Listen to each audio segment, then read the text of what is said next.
today's lecture, we will discuss the anatomy of the thoracic cage and we will look at all the parts that form the thoracic cage. So before discussing them, let's look at this image so that we get to know about all the parts that are forming the thoracic cage. Interiorly, the support to the thoracic cage is provided by the sternum bone, and this is also called the breastbone. You can appreciate these white structures that are called the costal cartilages, and the costal cartilages basically connect the ribs to the costal notches of the sternum. These are the 12 pairs of ribs, and these ribs are connecting at the back with the thoracic vertebra. These are the clavicles, and the clavicles are at their medial ends are forming the joint with the sternum, and at the back we know that there are 12 thoracic vertebrae that are providing the support to the thoracic cage. So the thoracic cage is the skeleton of the thoracic wall, and it is formed by the 12 thoracic vertebrae posteriorly, 12 pairs of ribs and associated costal cartilages, and the sternum anteriorly. It is supported by the vertical sternum or the breastbone anteriorly and the thoracic vertebra posteriorly. The thoracic cage can also be described as an osteocartilaginous cage formed by the sternum, 12 pairs of the ribs and the costal cartilages.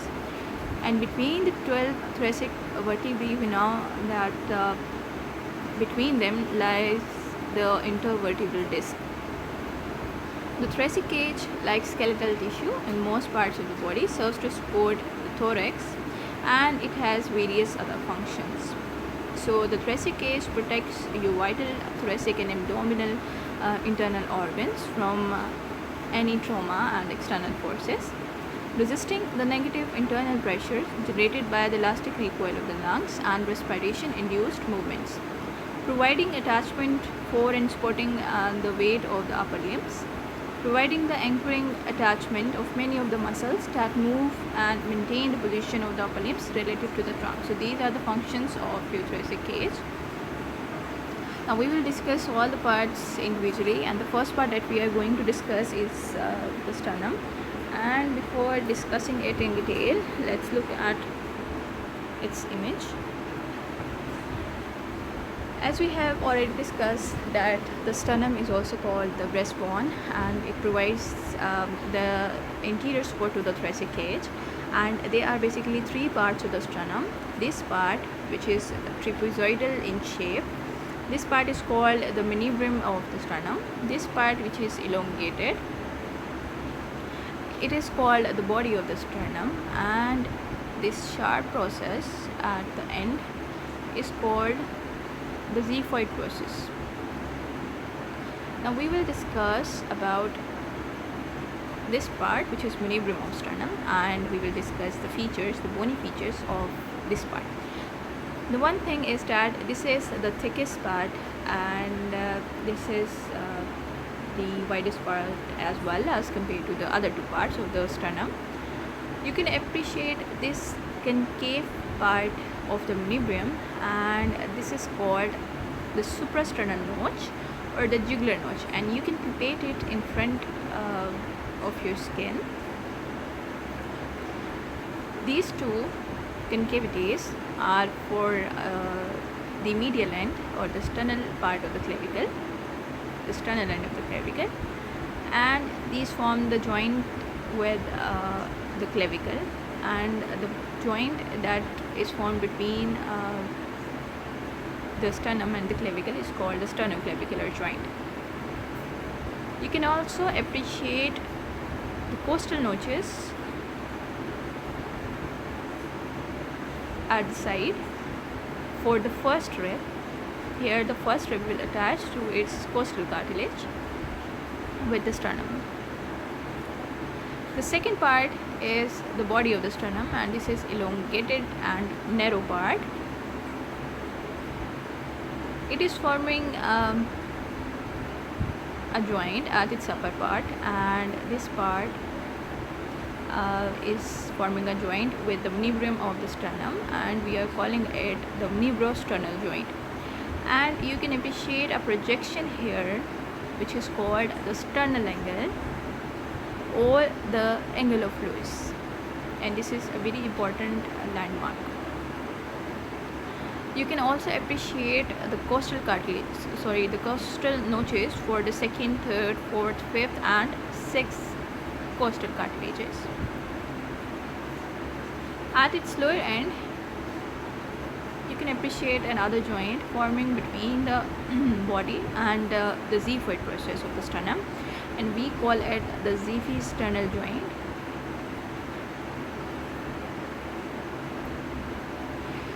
Just like we studied the levels of the arterial level, just like in aorta, relative to the position of the vertebrae, the levels are very important in the thoracic cage as well, and the body of the manubrium basically lies between the fifth thoracic vertebra to the ninth thoracic vertebra. So the level of the body of the sternum relative to the level of the thoracic vertebra is very important, and the body lies between the fifth thoracic vertebra to the ninth thoracic vertebra. Okay, so and the xiphoid process lies at the level of T10 vertebra, and the xiphoid process is a very important landmark, and it basically indicates the inferior limit of the central part of your thoracic cavity, and also this is the part of your sternum that is a marker for the superior limit of the liver, and also for the central tendon of the diaphragm and the inferior border of the heart. So this is a very important landmark for very important organs. We will discuss it in detail. The sternum, derived from the Greek word sternum meaning chest, is a flat elongated bone forming the middle of the interior part of the thoracic cage. The sternum consists of three parts, namely the manubrium, body of the sternum and the xiphoid process. The manubrium is a roughly trapezoidal bone. It is the widest and the thickest of the three parts of the sternum. Its superior border has an easily palpated concave center called the jugular notch or the suprasternal notch. Lateral to the suprasternal notch are the clavicular notches, which receive the sternal and medial end of the clavicle.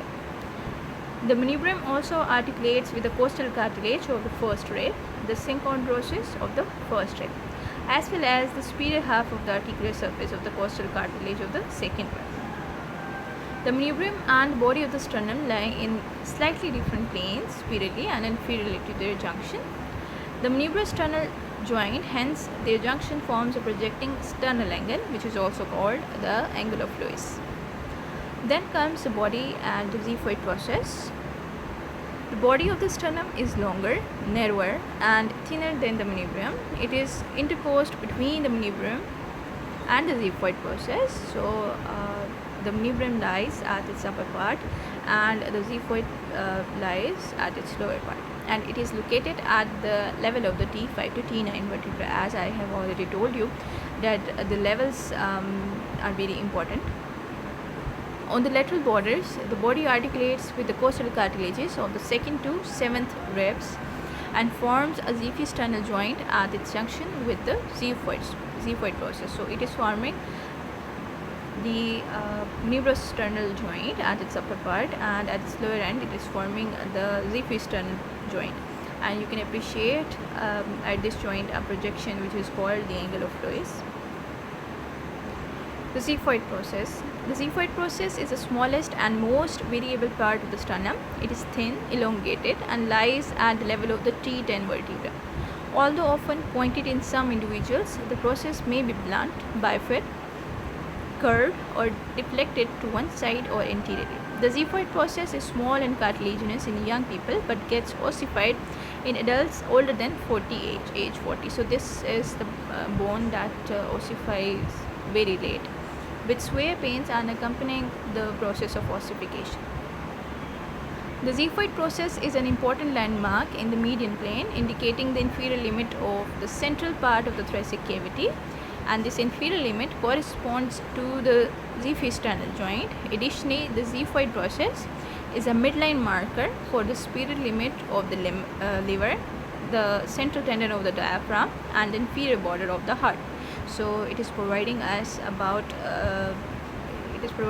information about very important organs as well. So this is a very important landmark.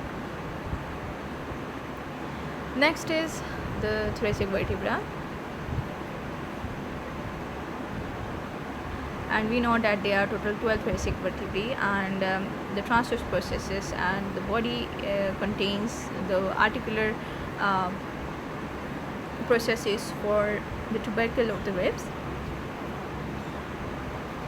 The thoracic vertebrae are a group of 12 small bones that form the vertebral spine of the thorax.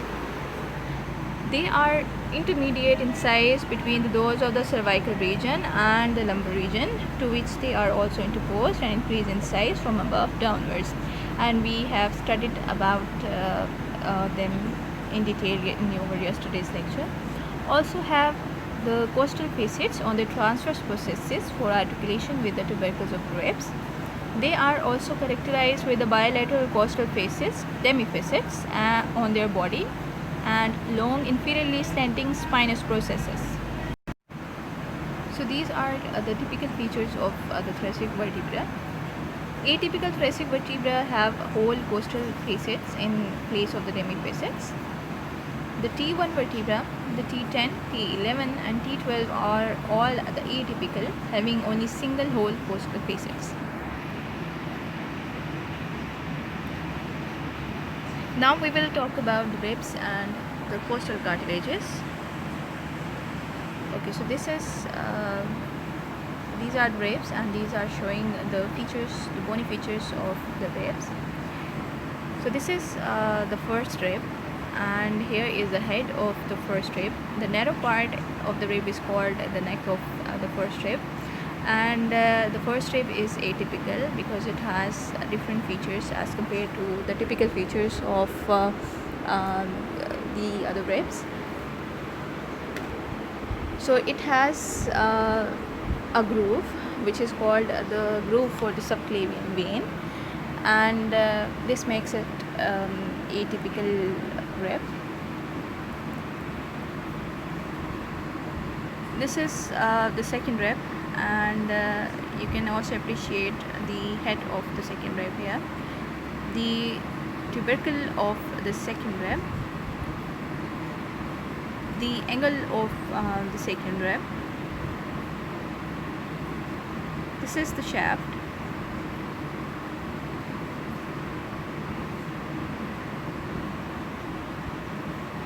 And these are the typical features that every rib would have. Similarly, the 11th rib also has a shaft, the angle, head, but it does not have the tubercle.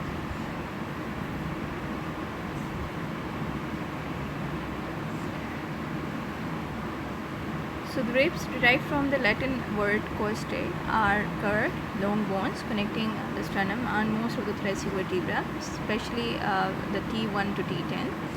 They make up the highest number of the bones forming the thoracic cage, and they are remarkably light in weight, yet highly resilient to pressure from within the thorax. The 8th, 9th and 12th, 10th cartilages articulate with the costal cartilages just superior to them, forming a continuous articulated cartilaginous costal margin of the rib cage.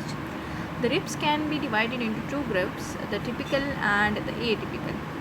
The typical ribs include ribs 3 to 9 and have the following components: wedge-shaped head with two facets separated by the crest of the head, neck connecting the head with the body at the level of the tubercle, a tubercle at the junction of the neck and the body, which has a smooth articular part for articulation with the transfer process of the corresponding vertebra. A thin, flat and curved body, which is also called the shaft, most markedly at the costal angle where the rib turns anterolaterally. So these are the typical features of the ribs. And the typical ribs are from the 3rd to 9th ribs. But every rib would have a shaft, a head, a neck at a vertical and an angle. Now we will talk about the atypical ribs, and these include the 1st, 2nd and the 10th to 12th ribs, characterized with the following features: have 1 or 2 facets and a rough area on the superior surface, for example the tuberosity for the serratus anterior of the second rib. Serratus anterior is the muscle that we have discussed previously. We can also divide the ribs in true, false and the floating ribs depending on their articulation. All 12 pairs of ribs can also be divided into the following types of groups: the true vertebro-costal ribs. The 1st to 7th ribs fall under this group and they attach directly to the sternum through their own costal cartilages. So the 1st to 7th ribs basically articulate directly with the sternum through their costal cartilages, while the 8th, 9th and 10th ribs are referred to as fall ribs because they do not connect with the sternum through the costal cartilages, but they are connected to the costal cartilage of the rib above them, thus their connection with the sternum is indirect. The floating ribs are the 11th and 12th ribs, and they articulate only to the vertebral column, thus hanging freely. Some authors group the 10th rib with the floating ribs, and the rudimentary cartilages of these floating ribs do not connect even indirectly with the sternum. Instead, they end in the posterior abdominal musculature. So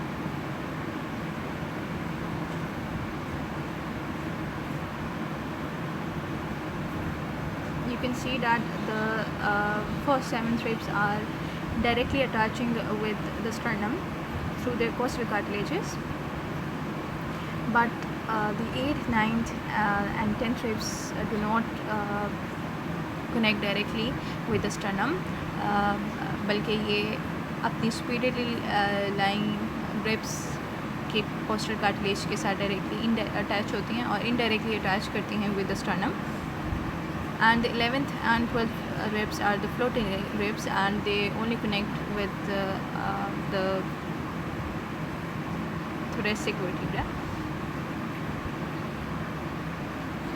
Okay, so now we will talk about the intercostal spaces, and this is basically a space that lies between the two ribs, and these are highlighted with the green color. These are the intercostal spaces, the space between the two ribs. The bones forming the thoracic cage are arranged in a pattern that allows some space between them. Those spaces are referred to as intercostal spaces.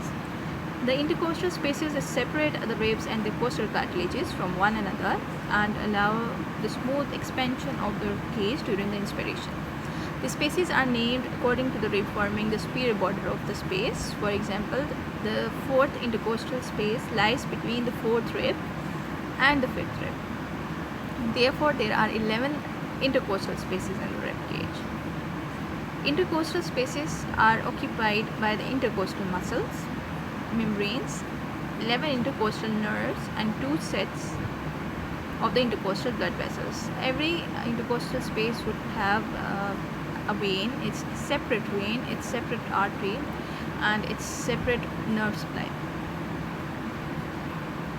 Below the 12th rib is referred to as the subcostal space, and the interior ramus of the spinal nerve T12 runs through this space, and it is thus referred to as the subcostal nerve. So below the 12th rib is a space that is called the subcostal space. Sub means below So the space that is below the rib cage is called the subcostal space. So these are the intercostal spaces. The intercostal space between the first rib and the second rib is the first intercostal space.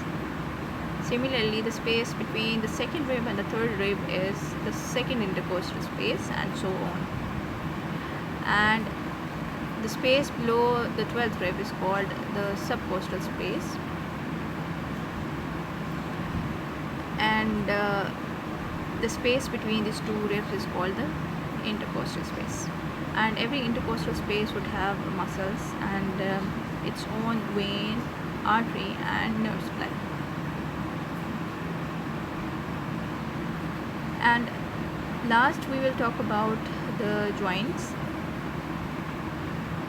There are formed many joints in the thoracic cage, and these are the xephisternal joint between the xiphoid process and the body of the sternum, the intervertebral joints between the vertebra, sternochondral joints between the sternum and the costal cartilages, sternoclavicular joints between the manubrium and the clavicles, manubrosternal joints between the manubrium and the body of the sternum, the costochondral joints between the costal cartilages and the rib, the costovertebral joints formed by the ribs and the body of the vertebra, and the interchondral joints between the costal cartilages to one another.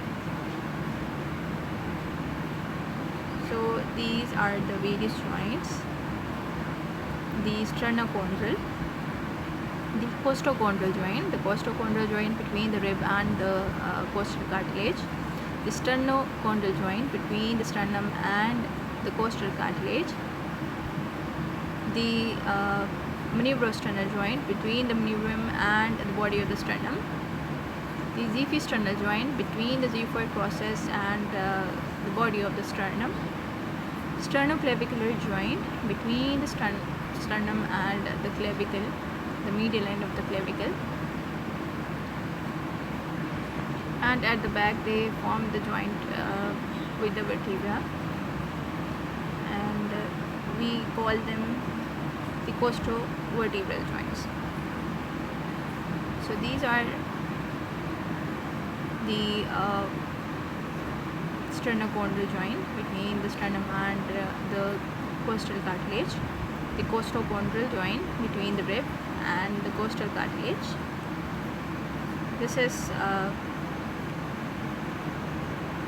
This one is the xephisternal joint between the xiphoid process and the body of the sternum, and here you can appreciate the joint between the rib and the vertebra. So that's all for today, and if you have any question regarding this lecture, then you can ask. Thank you so much.